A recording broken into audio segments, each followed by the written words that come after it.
Hi guys, I'm not really sure how I did this before. I've had a lot of people ask me to do it again. They want to do over. I don't know if it's because it was so crappy last time they figured it'll be better or if they enjoyed it. But I'm going to do it over. And it's been a few months, so maybe I can make an improvement. I'm not really sure how I had the camera. Did I have it on here? I think, did I? I might have had it on there. Bring it closer. Is that good? I guess. I know I was looking at this because I wasn't sure. But I did a live, but only 3 people were on it. I guess I can bring this down a little bit. I'm not sure how to do lives. My pants are falling down. These are some of my 14s. I guess I need to get rid of them too. And I don't wear a bra unless I absolutely have to. I don't have one on now, but I'll try to keep it so you don't get pukey. You know, I never had big breasts. I was like maybe a 36B, then I got to be a 40B and a 42B. And really, I should have been an A. When I was skinny, I was like a 32A, double A. But when you get old, for you people that are young, when you get old, they just like go and they like hang down here. They're not here. Here's where they should be, and they're like down here. So I just don't see the reason to wear a bra. And my pants are big. But anyway, to be honest with you, we just came from Dairy Queen. I had a hat on. So my hair is really crap, and I'm going to try to do as much as I can, as quickly as I can. And I have a whole lot of mess here. But what I usually start with is my eyebrows, because I don't have eyebrows. These are tattoos. I plucked all my eyebrows out when I was a kid. And so what I have left are tattoos, and they've gotten lighter and lighter because the sun, I guess. I don't know. But anyway, if I put eyebrows on, I usually look a little bit better. And I can tell you, I'm going to tell you, people seem to want to know a lot of stuff about me. So I didn't ever really date because I got kidnapped when I was 6. I did not get raped, but I was sexually abused. He took me to an island in a river, and when he was starting to do whatever he was going to do, he heard a noise. There were some people wrestling through the trees, and he got scared, so he let me go. I was tied with my hands behind a tree. I had tape over my mouth, and I think my feet were tied too. He undid my feet and undid my hands. He didn't take the tape off. By the time I got that off and started screaming, he was long gone. I went to the edge of the river and screamed and yelled, and my brothers were on the other side with some of my neighbors. It was all boys. So they went and got the police, and the police didn't want to come across the river. It was the Rouge River in Detroit. They didn't want to come across the river, so they got some teenage girls to come over and get me. And I screamed and yelled the whole thing across. I'm going to put some eye drops in, I guess because I got them. I screamed the whole story across the water.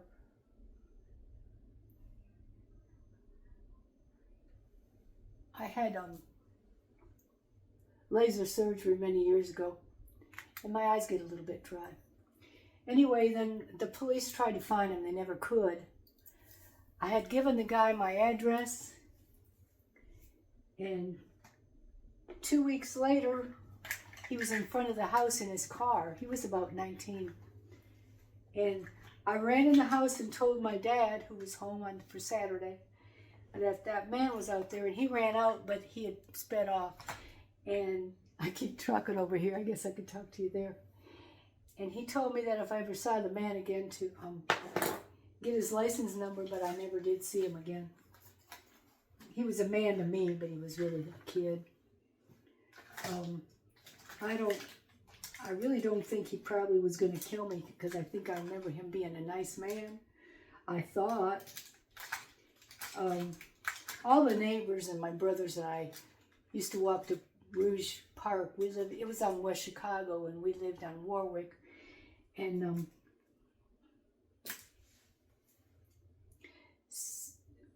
that there wasn't much to do in the summertime, so that's what we would do, is go to the park. I'm looking for an eyeliner. It's hard for me to talk and do stuff at the same time. And so we went that day, and this guy came up to us and said he wanted us to find firewood for him. So he said he'd pay us each. And it was like a dime, which that was a lot of money back then. You could get, the ice cream man came by, and it was a dime. We're talking 1952, 53.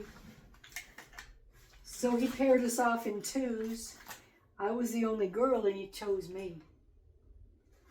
So anyway, that's enough of that story. We don't have to talk about that anymore. But now I'll talk about how I didn't ever date. I had a guy ask me to the prom in the 11th or 12th grade, but I was just scared. I thought that I was fat and ugly, and I thought that people had bet him money, bet him money to take me out. So I told him no, but he was a nice guy, and his dad worked with my dad, and I kind of thought maybe my dad told his dad to ask me out. But I didn't ever go to a prom. I went to a prom and watched.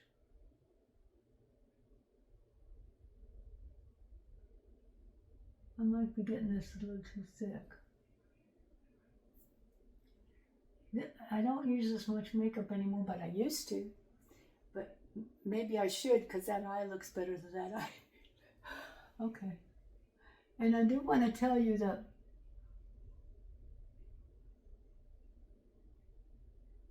what you've heard about laying down on your face, on your bed, is true, because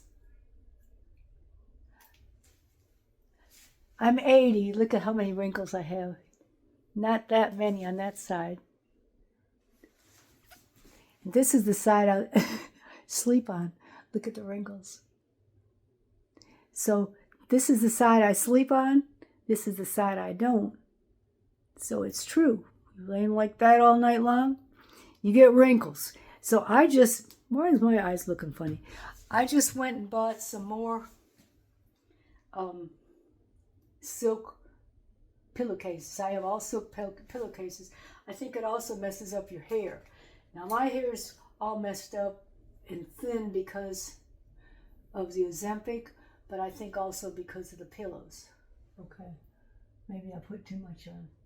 All right, so I got eyeliner on, I got eyebrows on, and this is my new,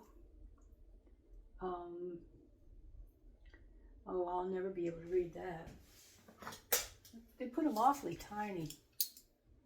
This is my new mascara that I bought at Ulta. And I can't read it, but just look at what it looks like and go to Ulta and you'll see it. Now this really does help, because I really thought I didn't have any eyelashes left. And look at that. Look at that. Oh, yes, ma'am. I used to get accused of having fake eyelashes. And I've never worn fake eyelashes, but I don't have a problem with that. But many years ago, nobody wore fake eyelashes except Marilyn Monroe. Okay, though. What else? Yeah, when I wear mascara, when it's wet and I look up, it touches all over because my eyelashes are still long, I guess. All right, now I have a bunch of different lipsticks. This is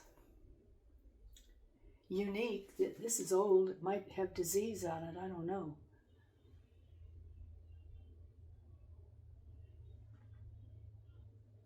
Oh, that's a pretty color.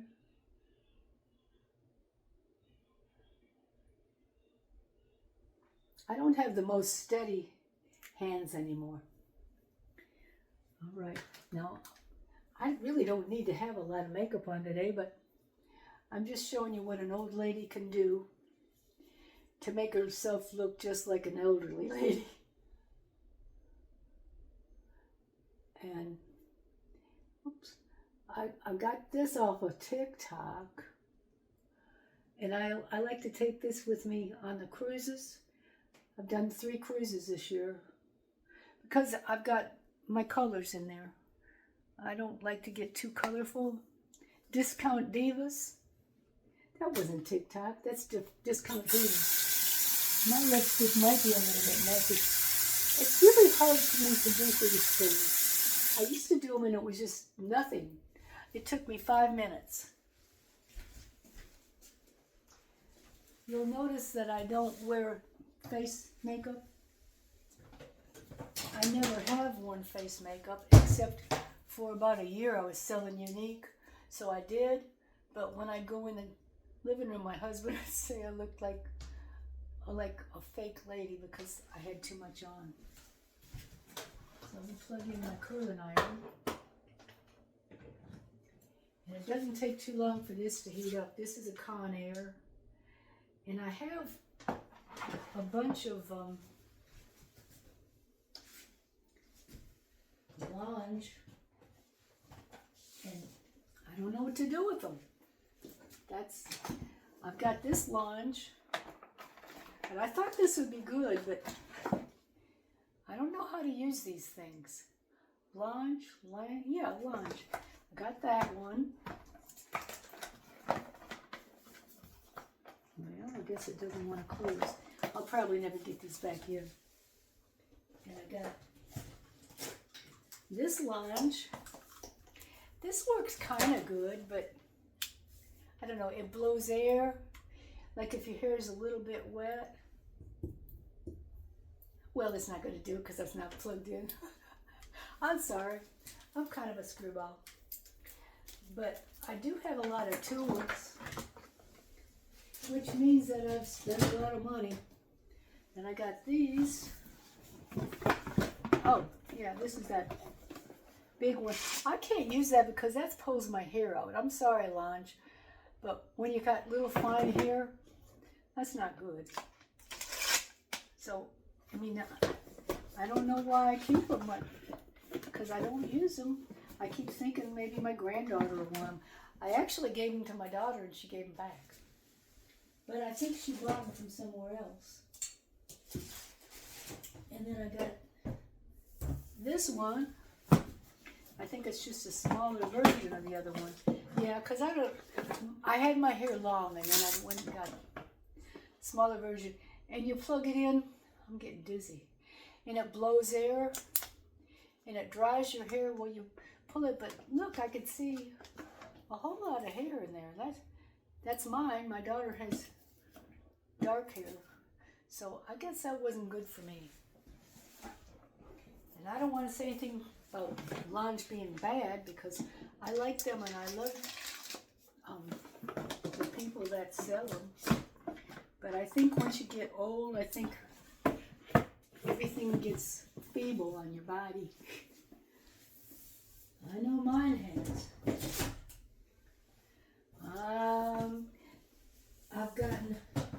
I can still get around pretty good for my age, but you know, it's not anything like when I was young.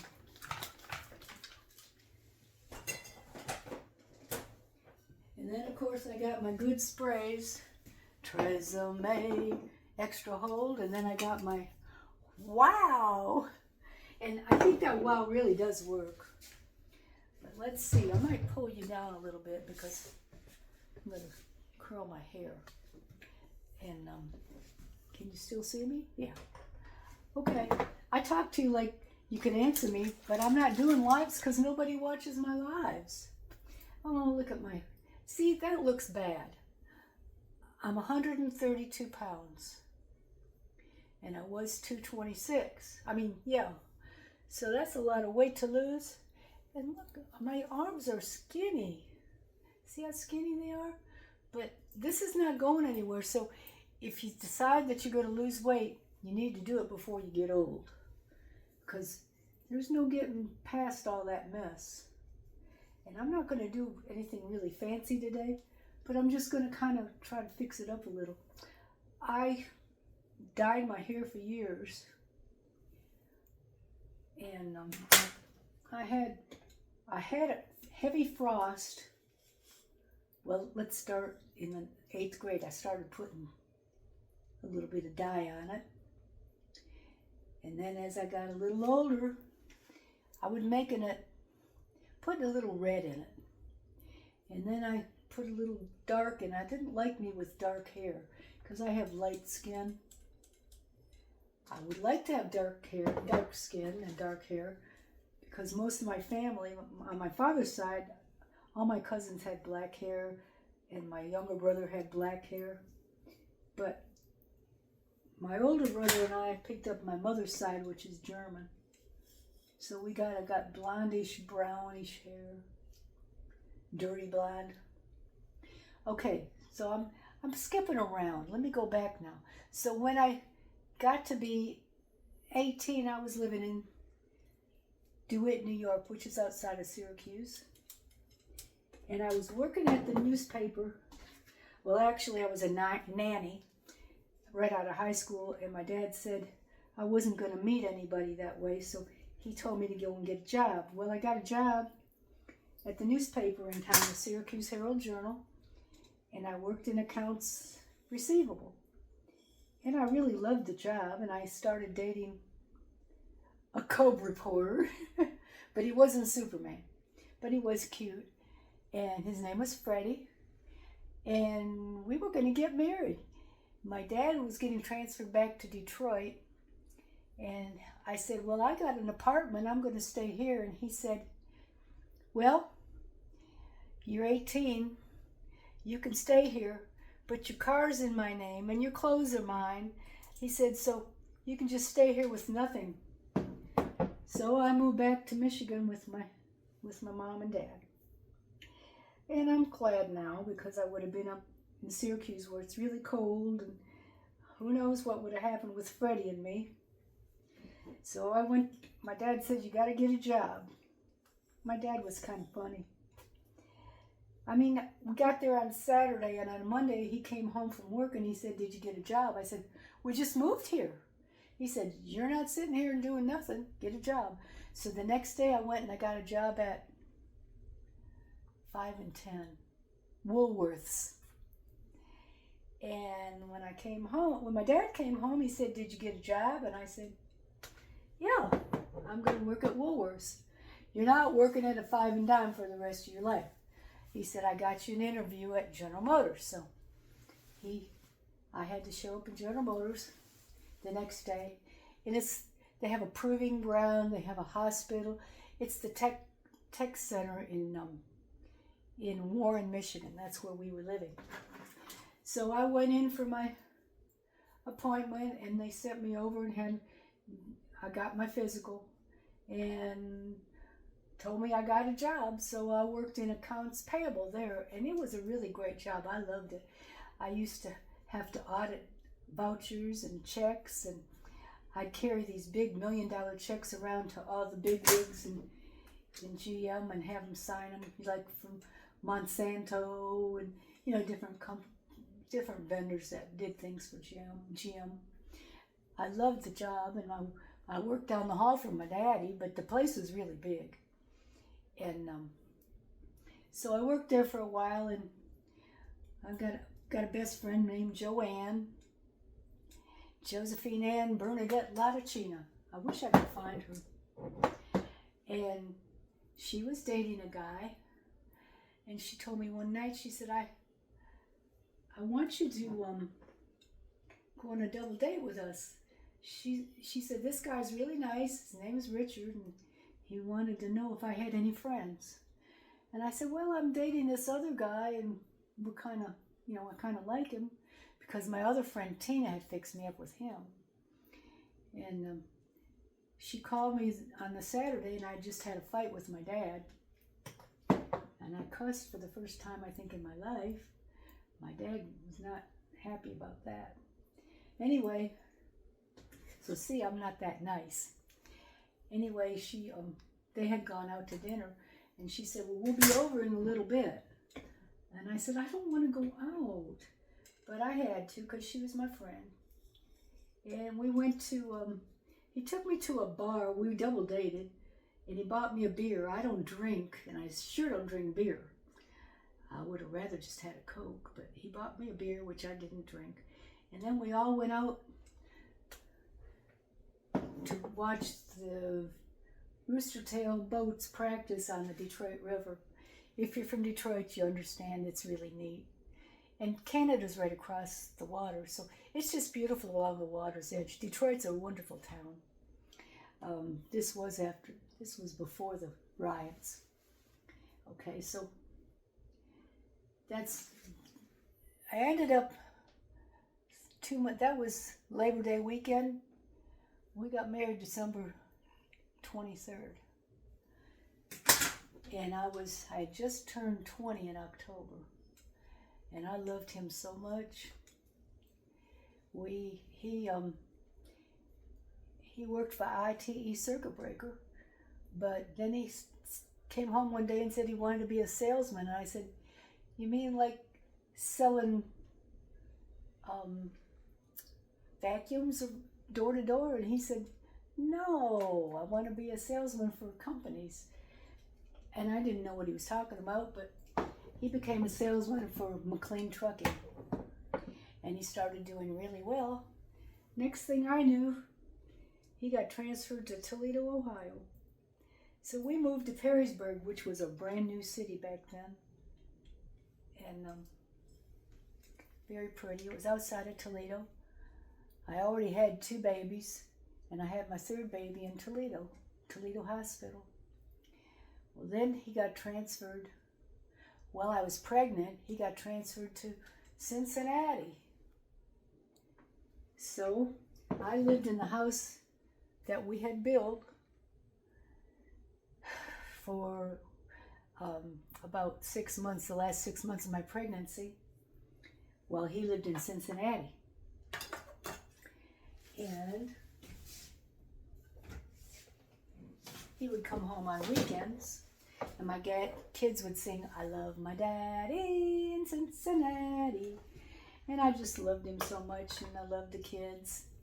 So we moved to Cincinnati the summer of '72. And I didn't know it, but my husband had a girlfriend. It's funny now, it wasn't funny then. When my littlest was like 2.5, my husband didn't come home. And my parents had come into town on their way to Detroit, because it's right on I-75, so they stopped at our place, and it was like a tinkle stop. And he didn't come home till 2 or 3 in the morning.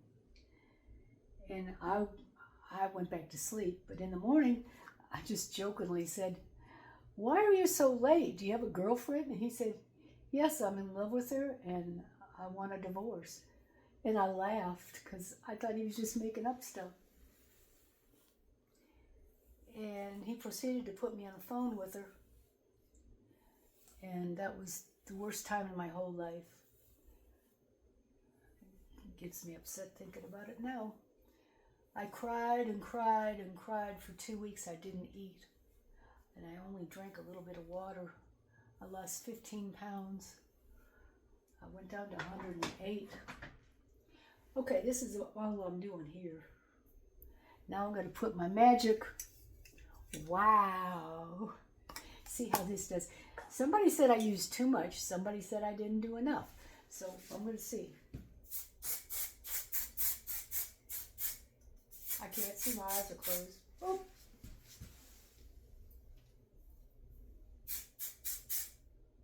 I don't know. This stuff's expensive. I don't want to do anymore. Let's see what goes. Wee, they all just do this and it makes it beautiful.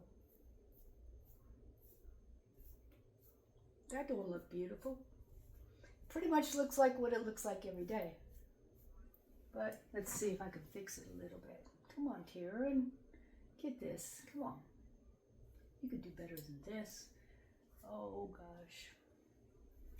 I think I'm going to need to cut my hair. But maybe if I just... Now I got to do the hairspray because it'll make it stay. I know how to do hairspray. And I had a pick. I don't know where it is. Well, this is not a pick, but it could be one. No, it can't. What does this look like in the back? Oh, I just can't do my hair anymore. I don't have enough hair.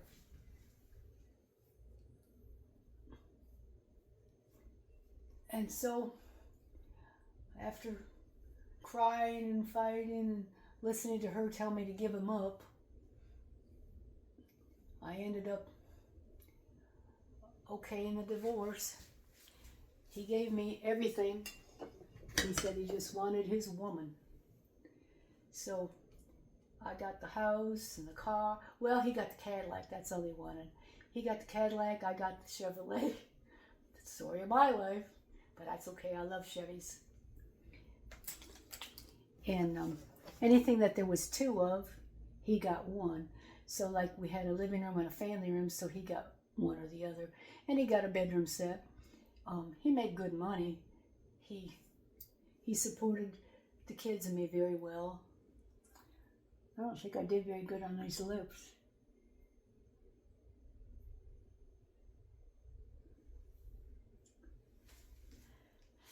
I'll try to finish this sitting on the tub here. I'll put it down. So we got our divorce, and I went back to work. I hadn't worked since Michigan. Hadn't worked for 7 years and hadn't had a job, and I was scared to death because I was 500 miles from my closest relative. But you do what you got to do. So I got a job at an appliance center, and I worked in the parts department, but I had taken an IQ test, and they came and kept calling me Smarty, and they told me that I scored higher than anybody had ever scored taking an IQ test. And that seemed funny to me because everybody always used to call me a big dummy. But anyway, so they promoted me to the sales desk, and what I used to do is sell TVs and appliances to the stores. So like if Macy's called up and said I need 18 CW35501s, I'd look at the inventory and see if we had it, and I'd hold it for them, send it to them, and adjust it. It's all done on computer now, but back then we had like little cards that we pulled out. So it was really interesting. But then I had a problem with the boss. He called me in his office. He was very handsome, and he asked me to come around his side of the desk. So I did. And when I went around to his side of the desk, he said, "What kind of underwear do you have on today?" And I was really scared because, nobody had ever talked to me that way before. So I said, I have to go back to my office. So I went back to my office and I typed up my letter of resignation. And I took it and put it on his desk. He came up and he said, "I think you might have misunderstood." I said, "No thanks, I don't want to work here anymore." So I was unemployed again. But I applied for a job, and I got a job at Myers Winery Restaurant. Now, anybody in Cincinnati knows what Myers Winery is. It was a great place. And I was the secretary to the manager, and at lunchtime I was a hostess in the restaurant. And I liked that job, and I actually started dating the vice president of Myers Winery. He was a very nice man. And he used to fly us, my kids and me, to the islands in Lake Erie, North Bass, Middle Bass, all those basses. So like my son had his my baby had his 5th birthday on the island. Horses just run free, and they grow the grapes there for all the wines. So I really liked him, but he was getting kind of, he didn't have children, and he really loved my children, which was important to me, but I was kind of strict with my kids, and he would kind of let them do anything they wanted, and he favored my daughter, and I didn't like that. So we broke up, and which meant I had to quit my job. I didn't have to. He didn't want me to, but I felt like I did. He was not the boss that I was working for. He was the higher up boss. Anyway, so I got a job with Reynolds Aluminum, Rasco, and I loved that job. And when I got that job, I went to Parents Without Partners because I felt that that was a better place to meet people. They were all kind of in my situation, and I enjoyed all the Parents Without Partners things. I'm telling you, this is like 1976, 1977, and I met this very nice man, and he had 3 children, and he had custody of his children. His wife had deserted him and the children. Then about 6 or 8 months later, she showed back up after she had spent half his money and decided that she wanted her children back, and he fought for them, and the courts gave them back to her, which I don't know why. She had them 2 weeks and gave them back to him a second time. So anyway, I met him, and I thought he must be the most wonderful man, have his own children, and I thought my kids need a good daddy, and his kids need a good mommy. And I had a bigger house than he did, and I kind of thought we'd move into my house because I had a big upstairs, and we could have put like 3 kids up there, and I had 2 bedrooms down, but we only had 1 bath and a half, and his house was just tiny, and it only had 1 bath. But after we decided to get married, he said, well, let's go look at houses. Well, lo and behold, he was looking at these big houses, 5 bedrooms, and I was really surprised.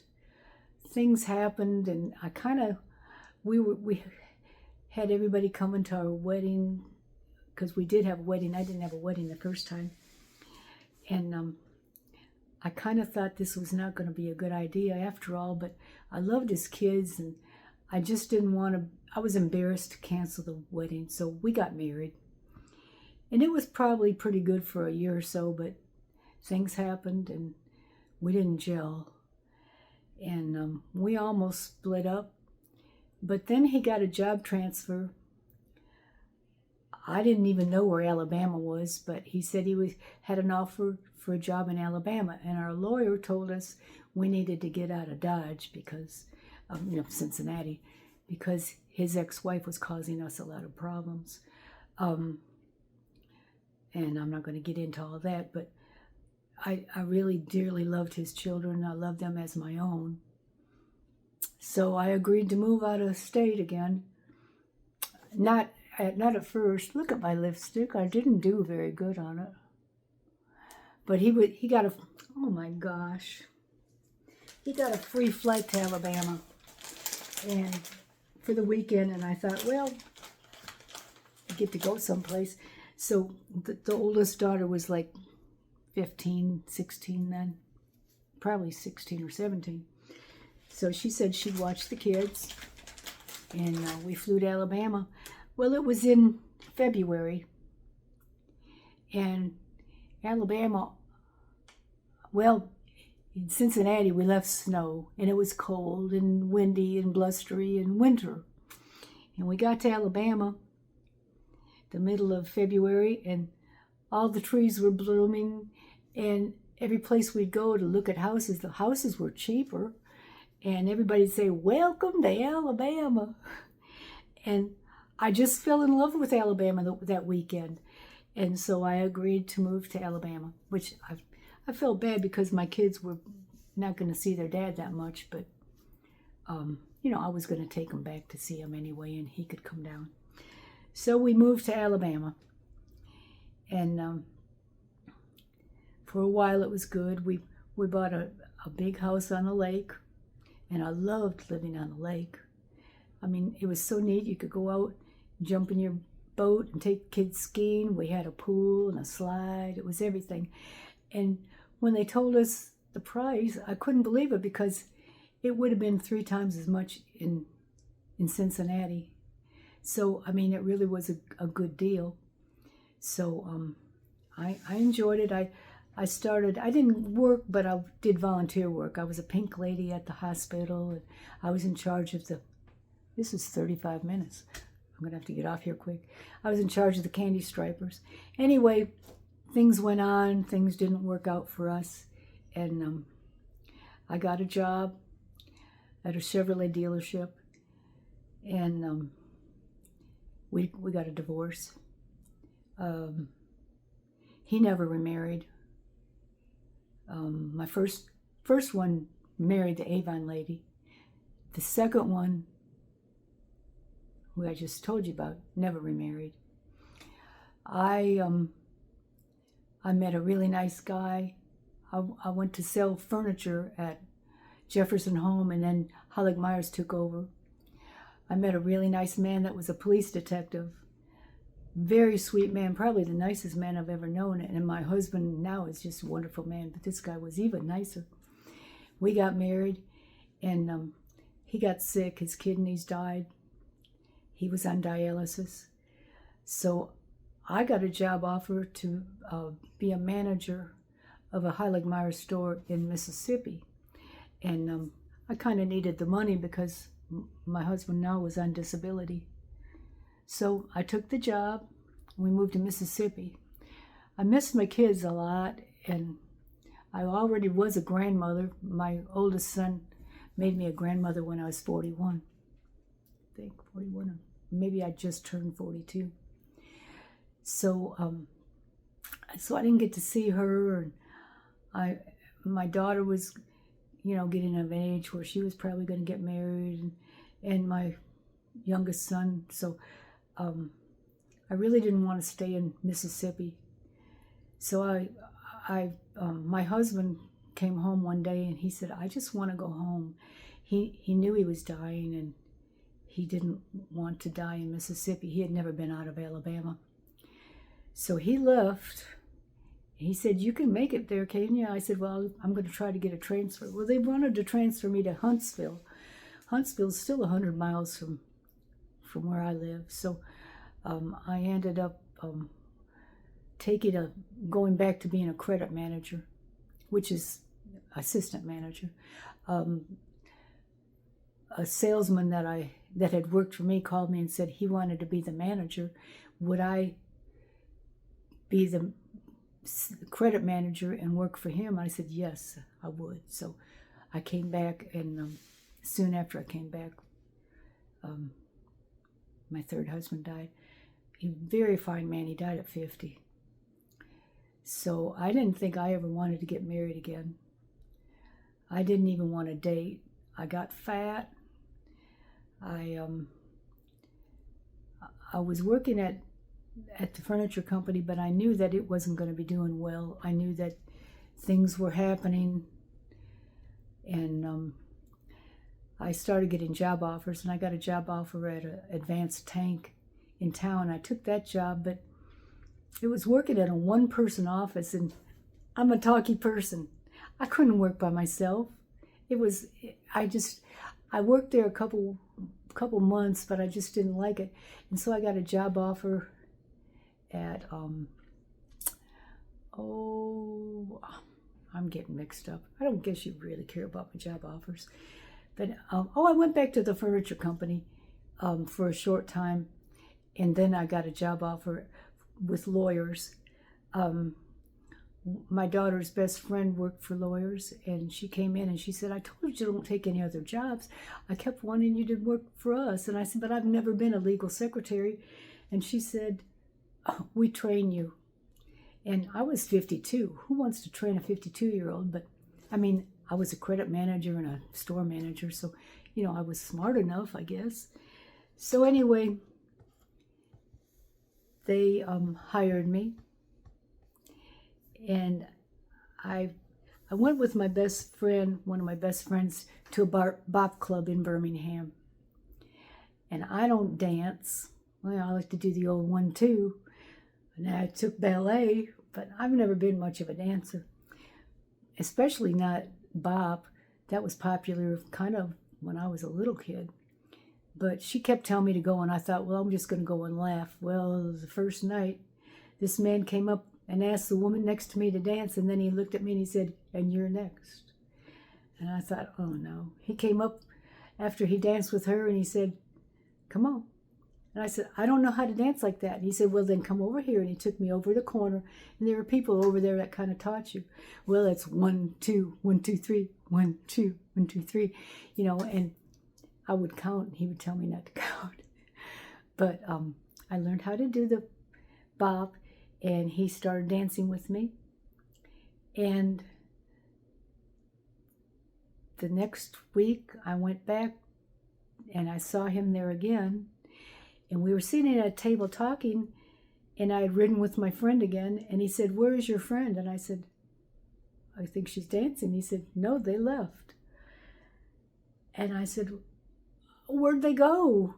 He said, I don't know, but how are you going to get home? Because this is 40 miles from my home. And then I was kind of scared. And he said, I'll drive you home. I couldn't take a cab. There's no way I could afford a cab. So I agreed to let him drive me home, but I was really scared. He stopped for gas. He had a big old Ford F-150. And while he was filling his tank, I was looking in the mirror at him, and I'm thinking, oh my gosh, this man is so big. He's 6'7", and here I am, little skinny Karen, and what am I going to do? And he got in the car, got back in the truck, and I said, I hope you're not thinking that you're going to get something for this. And he said, I don't believe I asked. So he drove me home, took me up to my door, and it was like 11:30, 12 o'clock at night. And he said, I would like to take you out sometime. Would you go out with me? And I said, yes. And he said a couple nice things, and then he started to walk away. And I said, wait a minute. And I pulled him down and I gave him a little kiss, because I kind of thought, this guy is really nice. He didn't try anything. He was a gentleman. And 2 months later, we were married, and that's Phil. So now you got my whole history.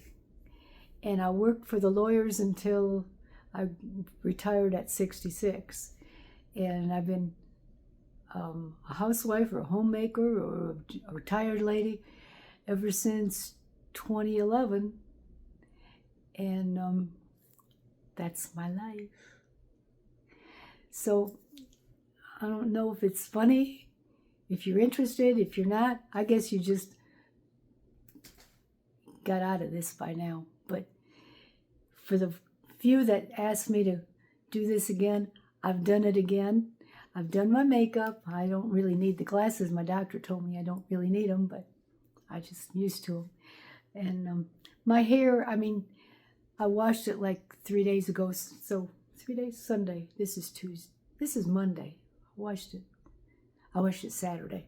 Okay, so it's 3 days old. So, you know, if I just washed it, I could have done a little bit better. I can do better with my hair. My makeup, I just don't know, because I'm old now and I don't need makeup like this. I mean, maybe I need it, but I don't. So anyway, I love you all. I hope you stay with me. Don't hold this against me. And I'm a 4 times married person, but I think it's legal now because 3 of them have been buried and they're with God. So it's okay. It's okay. And none of them were terrible people. They were always good men. They just didn't always gel with me. And I think I've always been a good person. But I never dated anybody more than 2 months except for Phil. Did I say 2 months? I've dated him from about March of 97. And he did move in with me in June. And my dad called me a bad name. But I was afraid because he'd come to my house and I had to work till 9 o'clock every night. And he'd be on my porch and he'd stay till like 11 and 12 o'clock. And then he'd drive home because he had to get up at 2:30. He was a bread man. And so I was afraid he was going to get hurt. So that was the only time in my life I ever had a man live with me. But we've been married for almost 28 years. It'll be 28 years in December. I always get married in the winter. December 23rd, December 27th, November 4th, and then Bill and I, this third husband, we got married March 31st. We were supposed to get married the next day, which was Saturday, but Bill had never been married, and he noticed that it was April 1st, and he said, I don't want to get married on April Fool's Day. Can we get married Friday night? And I said, okay. So that's why I got married in March 31st. All right, that's it. I'm not talking anymore. I love you all. Bye, guys.